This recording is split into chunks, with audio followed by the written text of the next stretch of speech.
Hi friend, जैसा कि आप लोगों को पता होगा कि डीजीटी एवं निमी ने मिलकर के आईटीआई एवं रिलेटेड होने वाले सारे एग्ज़ामों को ऑनलाइन करने का फैसला ले लिया है।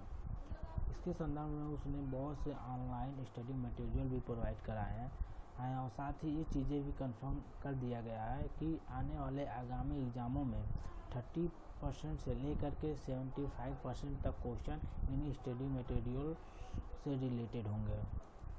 अतः इन स्टडी मटेरियल का अध्ययन आपके लिए बेहद ही ज़रूरी हो जाता है, जिससे कि आसानी से अब आने वाले आगामी एग्ज़ाम में आप अपने अच्छे से अच्छे स्कोर कर पाएँ।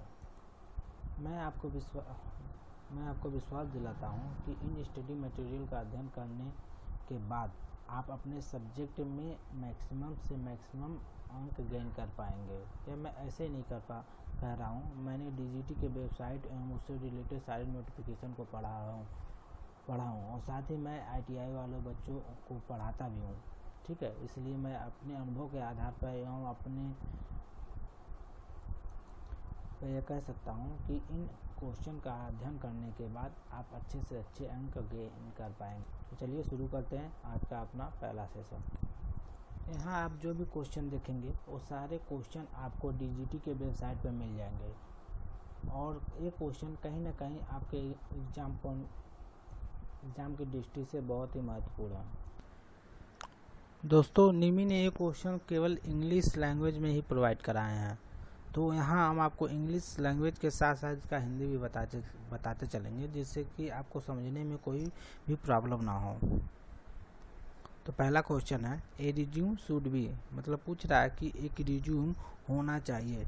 आप लोगों ने पढ़ा होगा कि एक रिज्यूम कैसा होना चाहिए। पहला ऑप्शन दिया है short and precise, second option दिया है फैंसी एंड कलरफुल, थर्ड है having long and detail information, D option दिया है हैविंग इकोनॉमाउस एंड एब्रिएशन। तो आपका यहाँ जो आंसर होगा शॉर्ट एंड प्रिसाइज, मतलब कि एक रिज्यूम जो होता है वो छोटा एवं स्पष्ट होना चाहिए। ठीक है, जैसा कि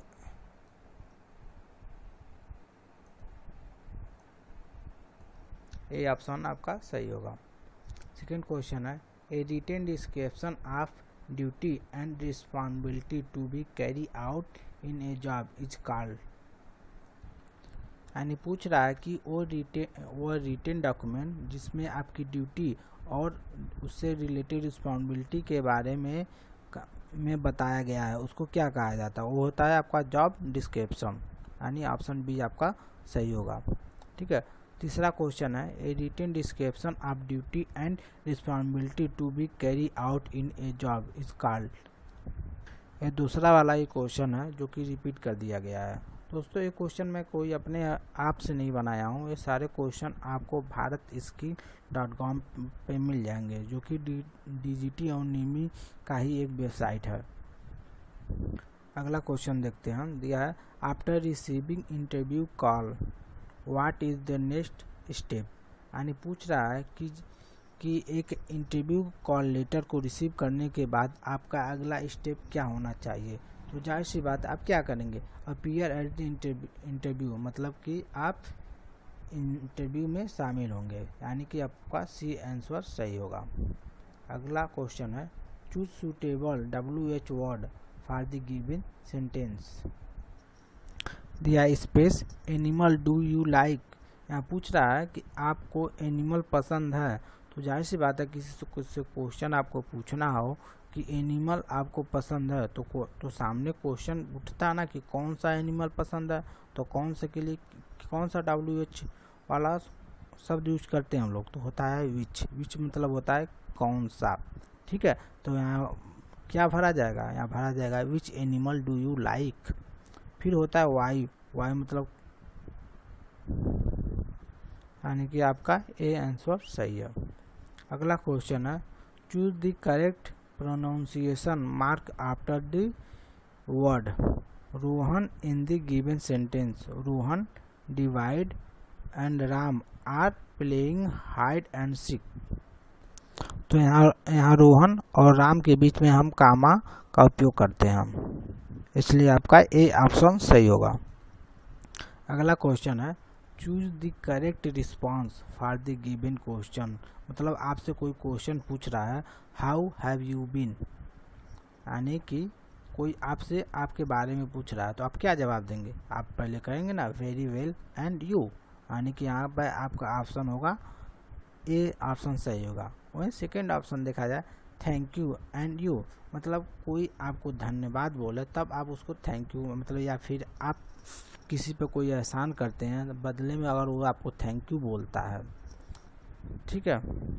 फिर होता है सेम टू यू, मतलब किसी की कही बातों का जवाब आप सिर्फ उसी के शब्दों में उसे दोहराते हैं तो वहाँ सेम टू यू का उपयोग किया जाता है। अगला क्वेश्चन है choose the correct response for the given question, when did the accident happen. आपसे पूछा जा रहा है कि एक्सीडेंट कब हुआ, तो आपका जवाब क्या होगा?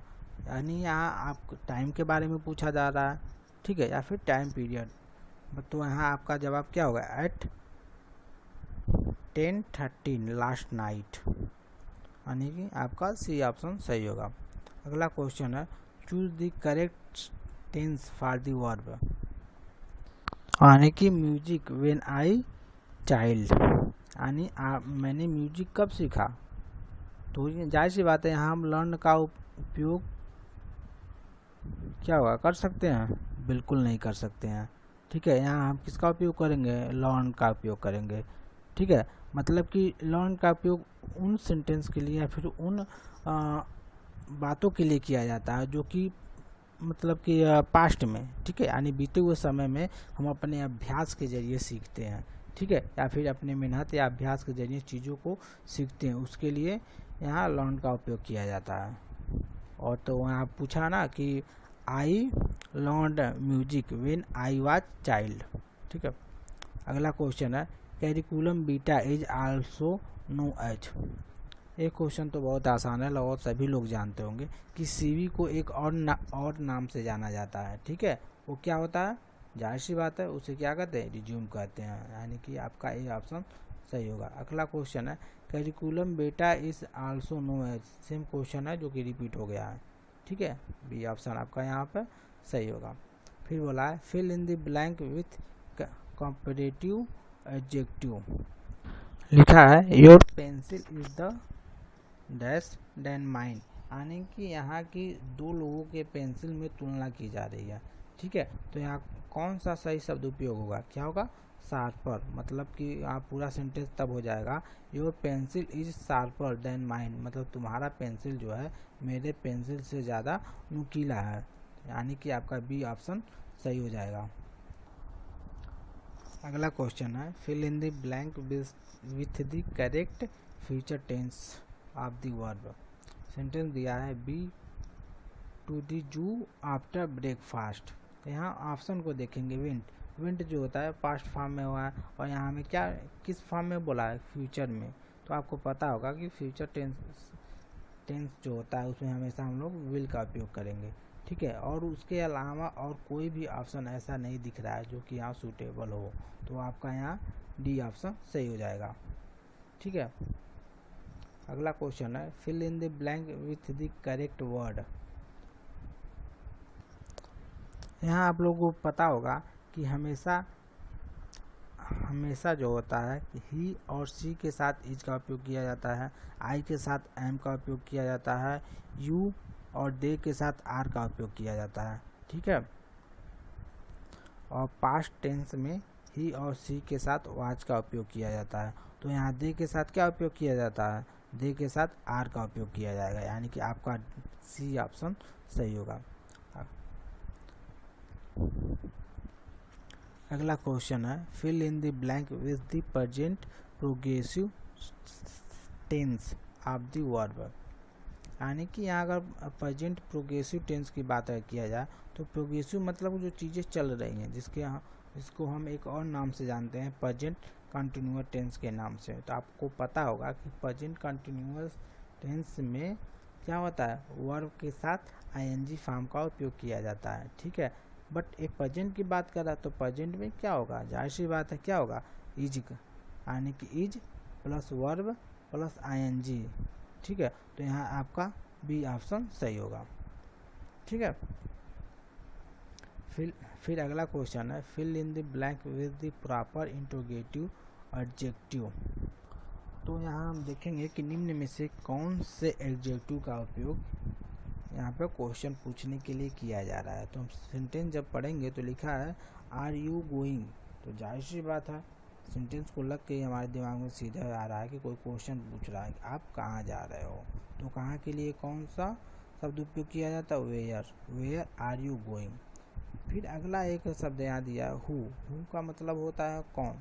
अगर यहाँ हु लिखते हैं तो हो जाएगा, क्या हो जाएगा, जो भी होगा बहुत गलत होगा। अगला क्वेश्चन है fill in the blank with the proper pronoun. I made this cake, तो कौन सा प्रोनाउन यूज होगा, तो यहाँ होगा, क्या होगा, यहाँ होगा माई सेल्फ, ठीक है। लेकिन यही यदि आई की जगह क्या होता, यू होता तो योर सेल्फ उपयोग होता, ही होता तो हिम सेल्फ होता, और इट होता तो इट सेल्फ का उपयोग होता, ठीक है। तो यहाँ आपका सही आंसर हो जाएगा, क्या होगा, ऑप्शन नंबर 1, ठीक है। ऑप्शन नंबर 1 आपका सही आंसर हो जाएगा, ठीक है। अगला क्वेश्चन है fill in the blank with the proper pronoun.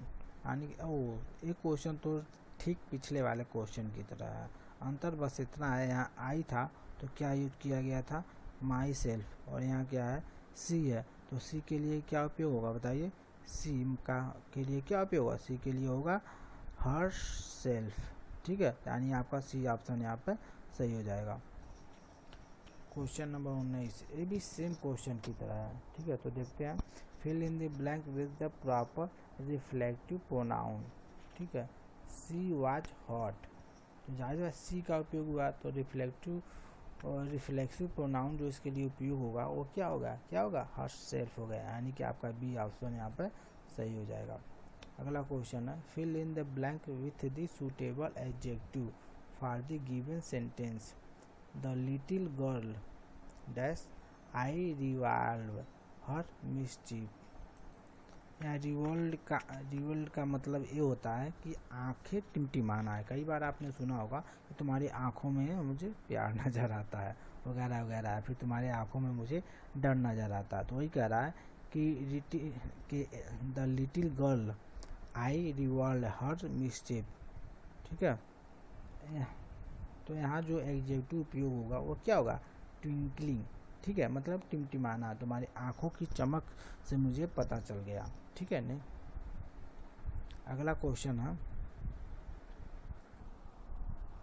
यहाँ लिखा है fill in the blank with the suitable place preposition, यानी कि यहाँ पे करेक्ट प्रीपोजिशन का उपयोग करना है। तो सबसे पहले हम लोग के लिए जानना जरूरी होता है कि प्रीपोजिशन होता क्या है। जैसा कि नाम से लग रहा है, यदि प्री और पोजीशन को दो अलग अलग तोड़ के देखा जाए तो आपको इसके अर्थ का अंदाजा लग जाएगा।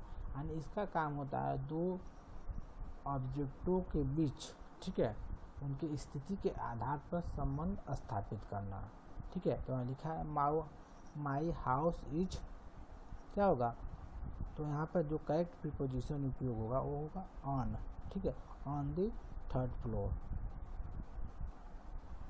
ऑन मतलब जब कोई एक वस्तु दूसरे वस्तु के ठीक ऊपर हो, ठीक है, तो वहाँ पर हम ऑन का उपयोग किया जाता है, ठीक है। यहाँ प्रीपोजिशन इन का उपयोग जब कोई एक वस्तु दूसरे वस्तु के अंदर आ जाए, ठीक है, तो वहाँ पर हम लोग ऑन का उपयोग करते हैं।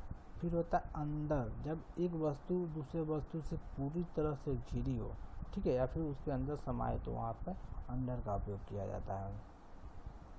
अगला क्वेश्चन है fill in the correct question word, ठीक है, दिया है dash is the speaker at the function, ठीक है। तो देख के आपको लग रहा है कि यहाँ पे क्वेश्चन पूछा जा रहा है, ठीक है, और सारे क्वेश्चन वाले ही वर्ड हैं। तो आपको यहाँ पर सबसे करेक्ट वर्ड को यहाँ फिल करना है, ठीक है। तो देखेंगे कि यहाँ पर हु वर्ड जो है वो सबसे ज़्यादा सूटेबल हो रहा है। तो हु को लिखने के बाद यहाँ हो जाएगा who is the speaker at the function, मतलब इस फंक्शन में, ठीक है, बोलने वाला यानी वक्ता कौन है। तो यहाँ आपका डी ऑप्शन सही हो जाएगा, ठीक है, डी ऑप्शन आपका सही हो जाएगा।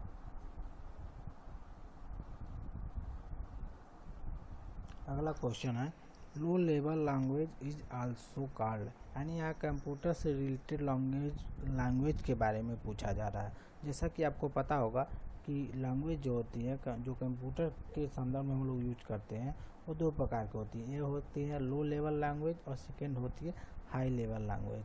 तो लो लेवल लैंग्वेज वो लैंग्वेज होती है जो कि सिर्फ कंप्यूटर को समझ में आती है, ठीक है, वह हम आसानी से समझ नहीं सकते, या फिर ये कहे कि हमारे लिए समझ पाना वह नामुमकिन होता है। और हाई लेवल लैंग्वेज वह होती है, ठीक है, जिनको हम लोग समझ पाते हैं, ठीक है, यानी कि प्रोग्रामिंग के दौरान हम लोग इसका उपयोग करते हैं। तो लो लेवल लैंग्वेज को हम लोग और किसके नाम से जाना जाता है, उसे मशीन लैंग्वेज के नाम से भी जाना जाता है, ठीक है, यानी कि आपका सी ऑप्शन यहाँ पर सही होगा।